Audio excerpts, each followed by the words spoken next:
One example I can give you about callousing your mind, about doing things that make you uncomfortable. I Googled the 10 hardest races in the world, and what came up, number one, was this race called the Badwater 135. I thought it was a race where you ran like 20 miles, set up a camp, and then ran 20 miles the next day. So I called the race director up. He said, David, to qualify for my race, you have to do 100 miles. And I said, 100 miles in a calendar year? He said, no, 100 miles in 24 hours or less. He goes, there's a race on Saturday. And I called him up on Wednesday. Was that 4 days for me to get ready for this race? He said, if you qualify, if you do 100 miles, 24 hours or less, I might consider you my race. Went out there, got to mile 20, wasn't feeling too bad. Around mile 30, I started feeling my shins starting to get extremely sore. And I started to develop stress fractures, shin splints. I started feeling the metatarsals in my feet starting to break at around mile 50.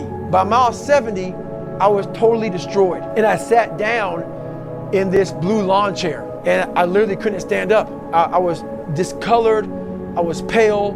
I was in the worst shape of my entire life. I've been in 3 hell weeks, Ranger school, and this was the worst situation I've been in my entire life. I thought I was literally dying. And I had to make this enormous thing small. My dizziness went away after about an hour. I got to mile 81. They said, you're not gonna make the time. I had 24 hours and I was going so slow, taking so much time. This is when I realized my mind and my body and my spirit became one for the first time ever. And I went to a level that I never thought was humanly possible for myself or anybody else. And I ran 19 miles, did 100 miles, actually did one more mile.